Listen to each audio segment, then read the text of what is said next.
Hi, well, today before we get in, or I get into the video, I made a mistake. It's day 44. This is the second day in a row that I have looked at the calendar incorrectly at the wrong week. So, see the red marks now?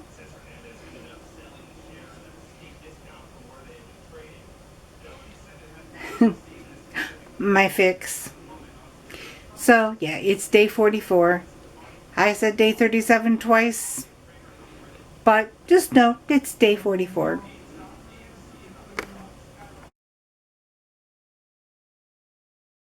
Hi, welcome to Vegetables, day 37.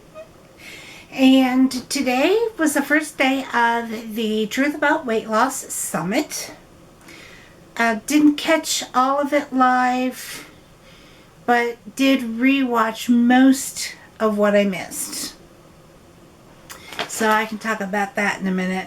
But first off, I want to go ahead and go over my weight. This morning, I was 239.2, under 240 again for the second day in a row. Yay! But I ate way too much for dinner, and I'm up to 245.3. I know it's because of what I had for dinner. It was just way too much food. So on that note, I actually only had 2 meals today. First one was breakfast. And for breakfast I had 1 sausage, egg, and cheese burrito and then peanut butter and banana oatmeal. The way I made the oatmeal today was, my half cup of oats, 1 cup of water, cooked for 2 minutes. Then I added 2 tablespoons of Crazy Richard's creamy peanut butter. Cooked it for another 2 minutes. Then I sliced bananas on, I sweetened it with honey this time instead of maple syrup. And then sliced some bananas on top and then put a coconut milk on it. One of my favorites. It's really good. The sausage, egg, and cheese burrito was made with egg beaters instead of eggs. And then the sausage was Jimmy Dean crumbles. And then a slice of American cheese on a flour tortilla. And, it was okay. I actually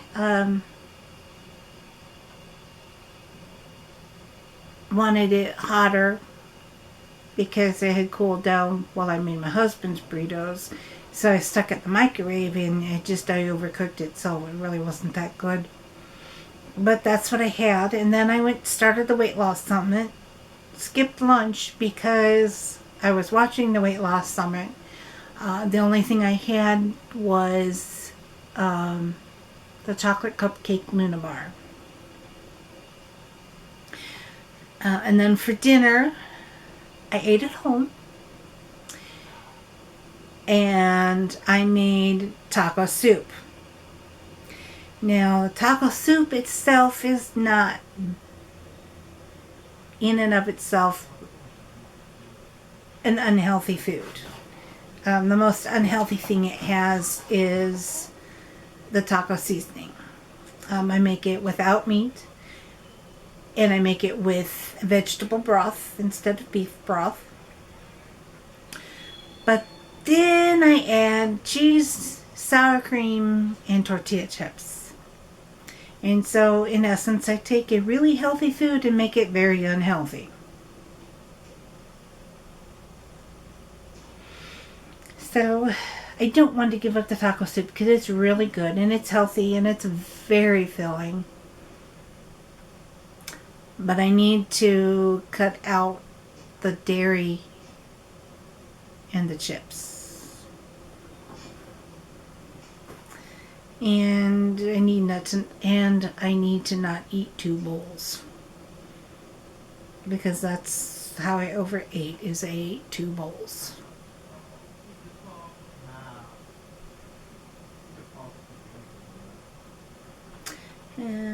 But that's it for the day for eating. So I mean, not a whole lot of food,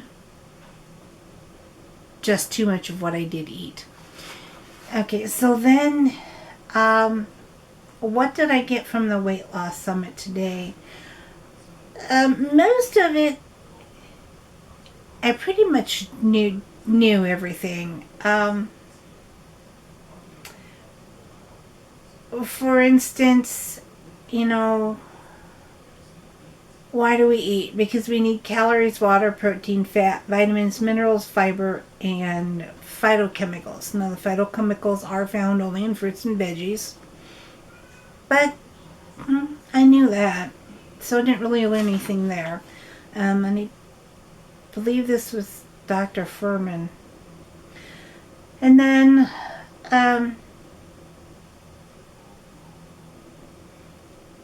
Dr. Goldhamer talked about the pleasure trap.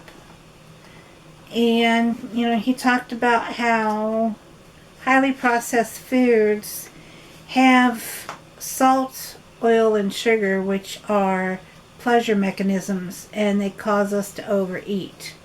So, it interrupts salt, oil, and sugar interrupt our brain signaling processes between, the pleasure areas, like the dopamine and the serotonin, and then between those receptors and your stomach. And because it interrupts that signal, even though you're full, you still continue to eat. And his, good example was, actually, Chef AJ's example was, well, why is it that we can have a great big huge Thanksgiving meal, be stuffed to the point where we can't eat anymore, but yet somebody brings out the pumpkin pie, and lo and behold, we find a way to eat the pumpkin pie. And Dr. Goldhamer said it was because of those receptors being blocked. And so even though our stomach says it's full, our brain doesn't tell us that, so we still eat more. And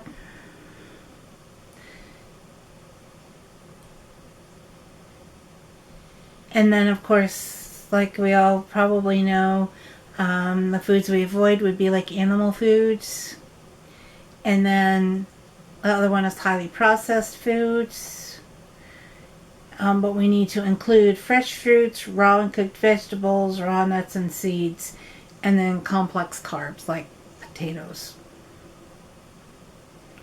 He did say, though, that and I've heard this a lot from several different notable doctors, is to start limiting your eating window. His recommendation is no food 3 hours prior to bed, and then you limit your eating window to 8 to 12 hours. So if you stop eating 3 hours before bed and then you sleep for 7 to 8 hours, you're getting 10 to 11 hours of fasting. Dr. McGregor, in his 21 tweaks, let's take a look. Where does he list it? 21 tweaks or 12? Let's take a look here. Okay, yeah, 21 weeks is time restricted eating. And his recommendation is to confine eating to a daily window of time of your choosing under 12 hours in length that you can stick to consistently 7 days a week. Given the circadian benefits of reducing evening food intake, the window should end before 7 p.m. And if you watch, or if you were to read his book, How Not to Diet, he talks about how studies have shown, because of the body's natural circadian rhythms, that eating past 7 p.m., even if you have a smaller restricted eating window, you can still have difficulty gaining / losing weight if you eat after 7 p.m. There's something about the moon phases and the lighting and such that affect your internal rhythms, and so studies have shown that it's best if you stop eating by 7 p.m. And I'm sure, and I know he's coming up with a presentation later on in the week, so I'm sure he'll cover that as well. Let's see, what else did we get?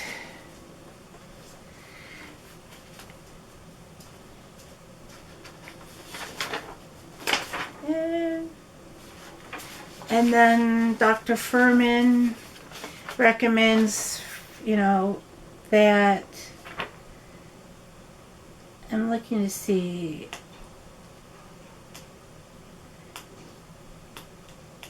he recommends that you have, for example, breakfast, you have like fresh fruit, oatmeal or squash, and flax seeds. And then lunch, you have a very large raw salad with avocado. And when he says large, he's saying, it should weigh like a pound or more.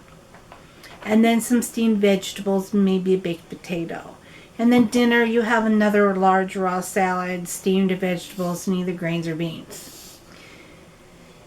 Now, I know I can't do that, at least not yet, because if I eat that many raw vegetables, I'm going to be not feeling well at all. But I can eat cooked ones. And then the other speaker, I took the most notes on her because I found what she had to say was extremely interesting. Okay, and let me see, what is her name? Dr. Joan Ifland.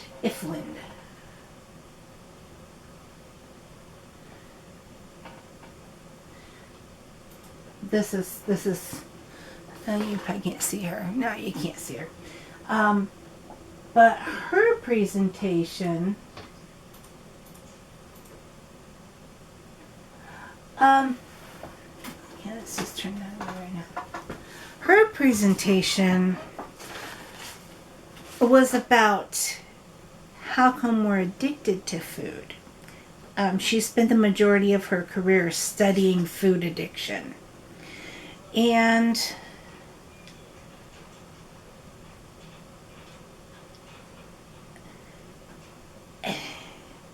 the most things that I took away from her was, first of all, I'm looking at it here. That in the 1980s, there was it was the beginning of the increase in obesity in this country. And what happened at that time was that the tobacco industry entered the processed food market. So what they did is they used what they learned about marketing cigarettes and switched it to marketing foods. One of the companies she mentioned that R.J. Reynolds purchased was Kraft. So they found out that if you increase the sugar and fat and salt in foods, people will buy more. So that's what they did. And I'm like, wow, that just blows my mind. I mean, I knew that there was fat, sugar, and salt in everything, and I literally mean everything. Same thing with high fructose corn syrup, which is a type of sugar. But I've noticed that so many foods, if you read the labels, you'll find that, oh my goodness, it's in everything. Now, one thing I did find out, too, and begin to realize is I've been reading labels for probably about 10 years now. So while I was, on those 10 years, while I was reading food labels, I was also working for the packaged food industry as a customer service representative. And one of the largest, most frequent calls that we received was about how bad high fructose corn syrup really is for your body. And, consumers requesting that they that it be removed from foods.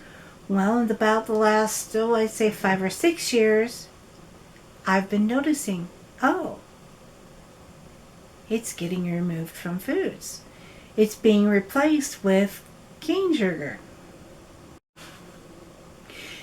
So yes, they took out the high fructose corn syrup, but they didn't change the flavor of their food because now it has sugar in it.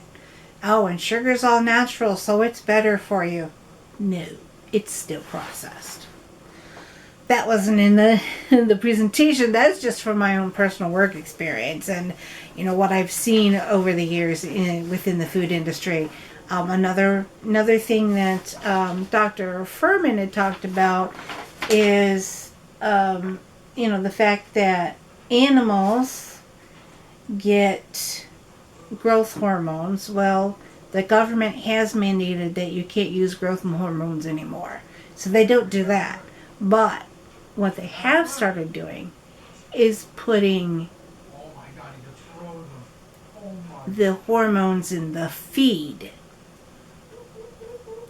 or in the seeds, so that you have better food or more enhanced food to feed the animals. So they get around that too.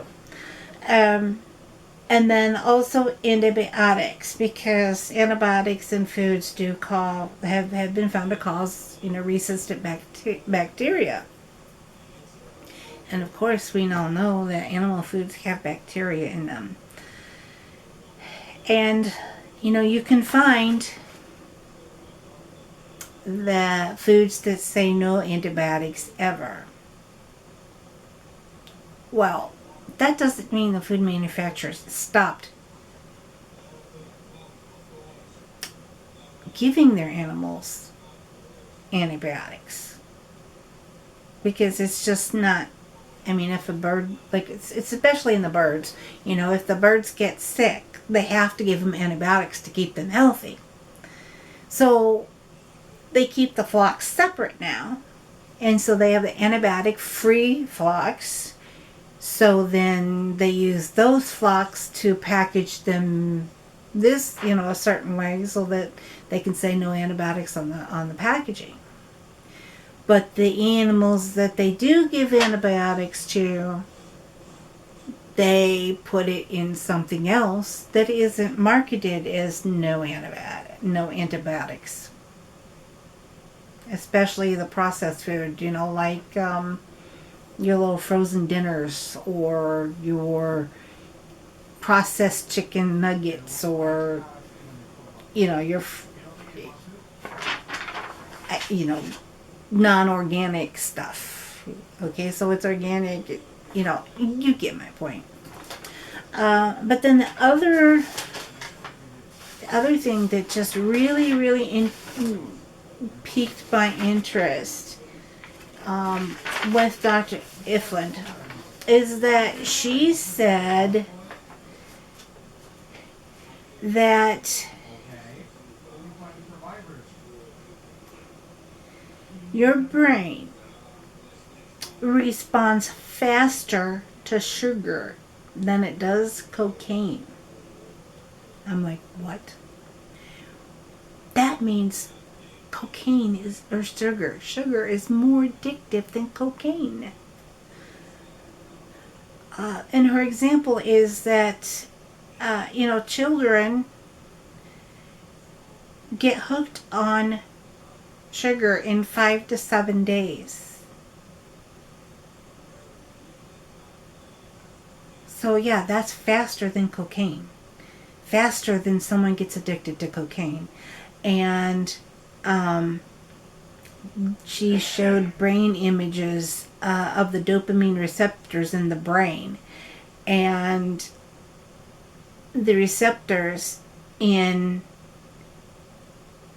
a person that is a processed food addict is actually worse than the receptors of a cocaine addict. I mean, that just totally blew my mind.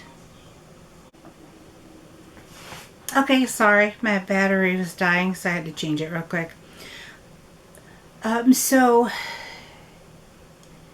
I figured that I'd watched and listened to enough YouTube videos, read enough websites, read enough books that I had a pretty broad knowledge of what I need to do to get healthier and lose weight. So I was not for sure if I was going to learn anything from this summit.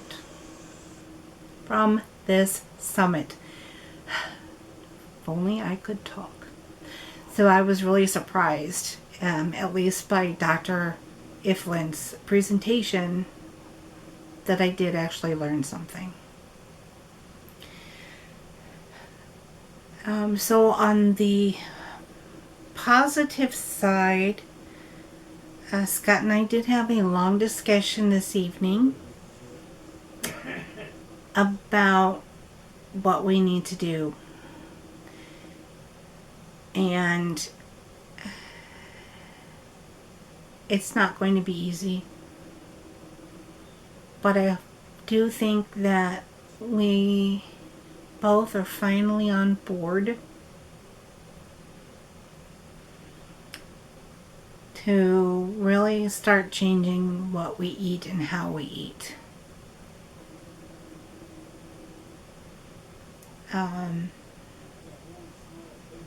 I know, for instance, yesterday I was out and about, and every time I go out and about,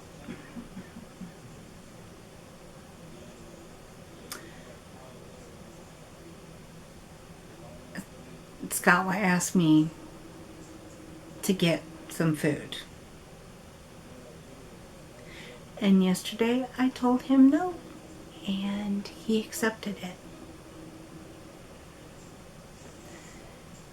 And, they say that the first step to recovery is admitting that you are an addict.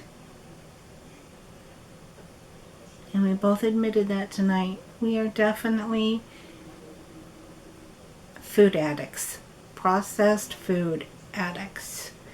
And somehow, some way, we have got to figure out how to get over that. How to get past the cravings for McDonald's. How to get through the withdrawal, because Dr. Inland also talked about how there are 11 criteria for something to be addictive. And she talked about it to be processed food, but with the 11 criteria,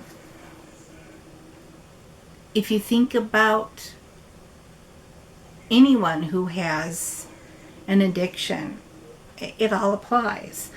The first one is unintended use. So that means that, you tell yourself you're not going to do it, but you do it anyway.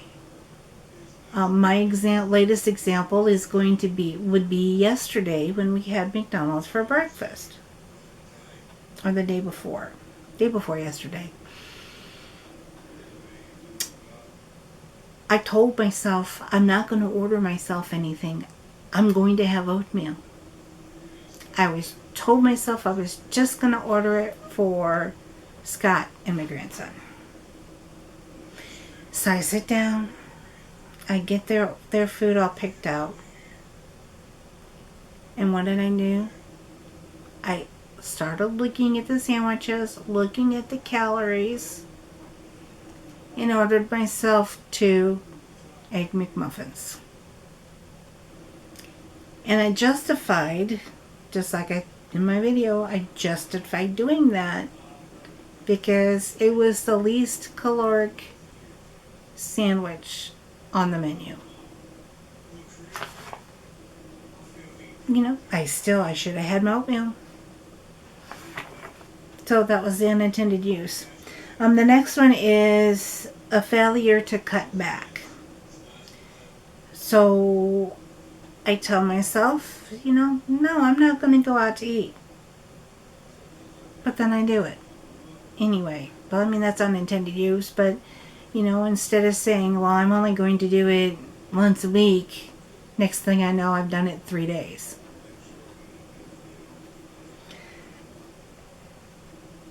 The next one is that you spend a lot of time at it.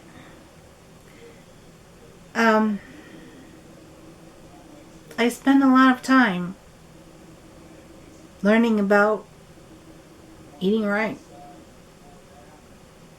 but I don't do it.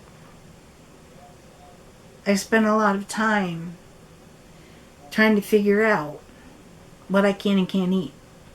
Okay, and then the next criteria is cravings. I don't even need to talk about cravings. We all have them.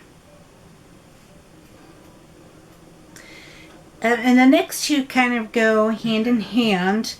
One is problems with relationships, and then the other one is failure to fulfill roles.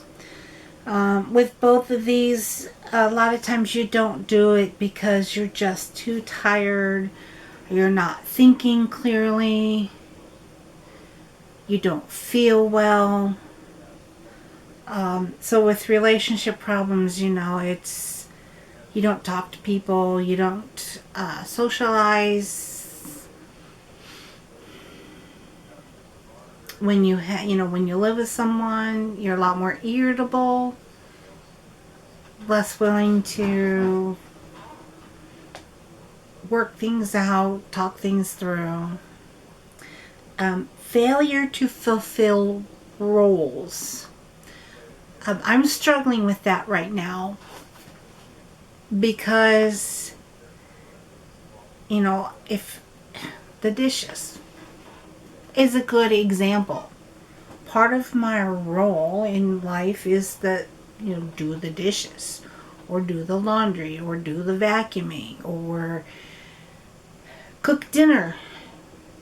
I'm too tired anymore. So the dishes don't get done. The laundry, might get washed and dried, but it doesn't get put away. Because I usually get the laundry washed and dried. It's the putting away that's the issue. I don't cook dinner. And then, okay, so it's easier to order out. So I'll just order out instead of cooking dinner. So that's not fulfilling my role as a mother and or grandmother and a wife and a caregiver. The next thing is that you start missing events. You're ashamed of what you look like. Again, being too tired, you just don't really have the energy that you feel like going to do it.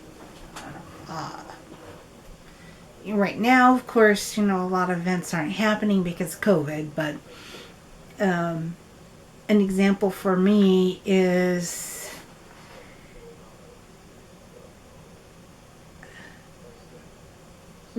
my high school has a reunion every 5 years.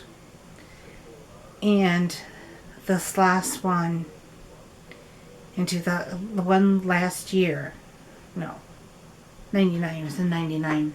because last year was COVID. The one in 99. I almost didn't go to it because I knew that it takes a lot of effort, and I get so tired so easily. And then the next one is that using is hazardous. Her example would be, like eating and driving. So, you're out and about, you go through the drive-thru, you get your food, and you have other places to go, so you eat while you drive. That's the only one I could think of for hazardous use, though, in eating. And then you have increased use. So mine would be sweets. My mom has always called me the Cookie Monster because I would eat one cookie and I would enjoy the cookie so much that I would eat another one. And then I would miss the flavor, so then I'd eat another one. And then I'm like, oh, that's so good. I just want to taste that. And I would just eat and eat and eat the cookies until they're all gone.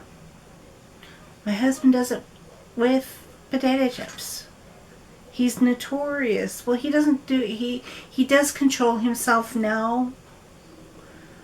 But when he quit smoking, instead of smoking, he ate chips. And he was notorious for sitting down and eating a whole bag of chips.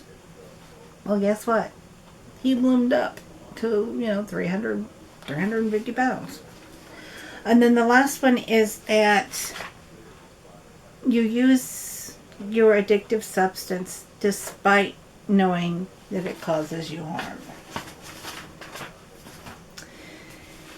We all know that fat, oil, and sugar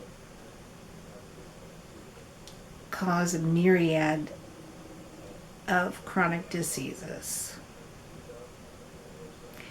And even though we know this, we're so addicted that we continue to eat it. And if we try to limit ourselves, our addictions kick in and overpower our will to not eat it. And so we'll still eat it even though we know it's bad for us.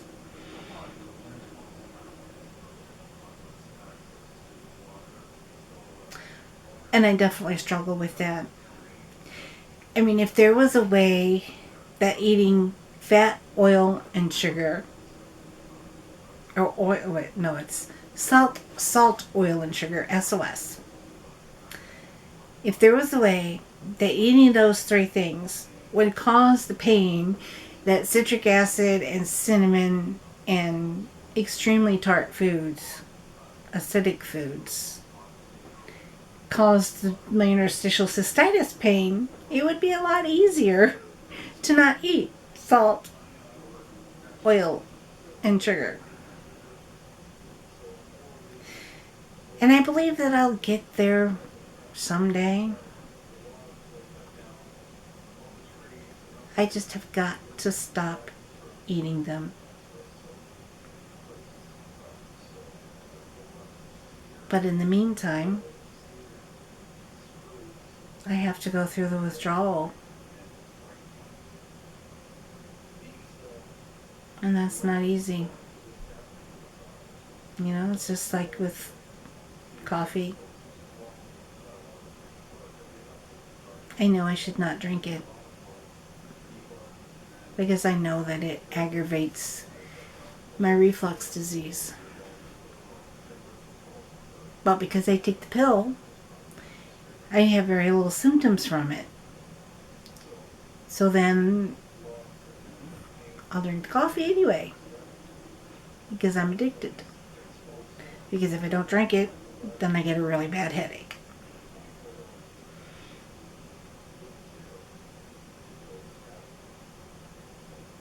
There's something else that's the same way.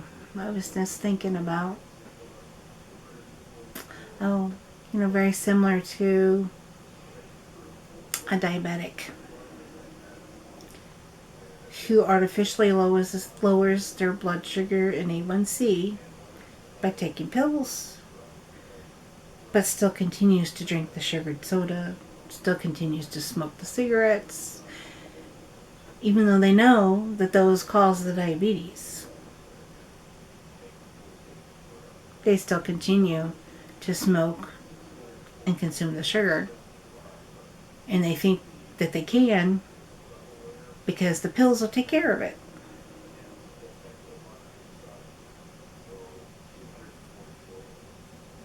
But that's not the whole story. Well, those are my takeaways from what I watched on the conference today. There's a little bit of Dr. Inland and a little bit of Dr. Furman that I still haven't watched. It's getting pretty late, and so by the time I edit this video, I don't know if I'll have time to finish watching them. But the summit is free. I don't know if you can still join, but I'll still put the link in the description box below just in case you can still join. And if not, Chef AJ hosts this every year, and so if you miss it this year, perhaps you can catch it next year if you're interested. But so far it was a good day of learning, and I did surprisingly learn stuff that I didn't already know. And as you can see, I took notes.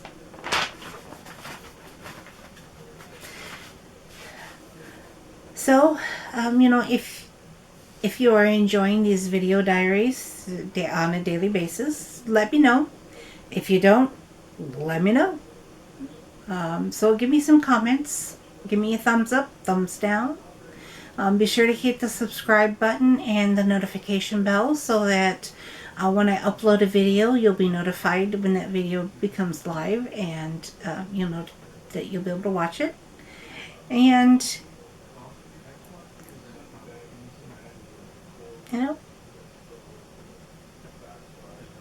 help me grow my channel. And then in the meantime, I hope you enjoy the rest of your evening. Hopefully I'll get this up before midnight.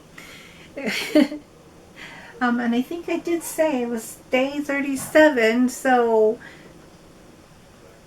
if I get up after midnight, it'll be day 37's video on day 38. That happened to me once. But enjoy the rest of your evening. Thank you so much for watching, and I will see you tomorrow.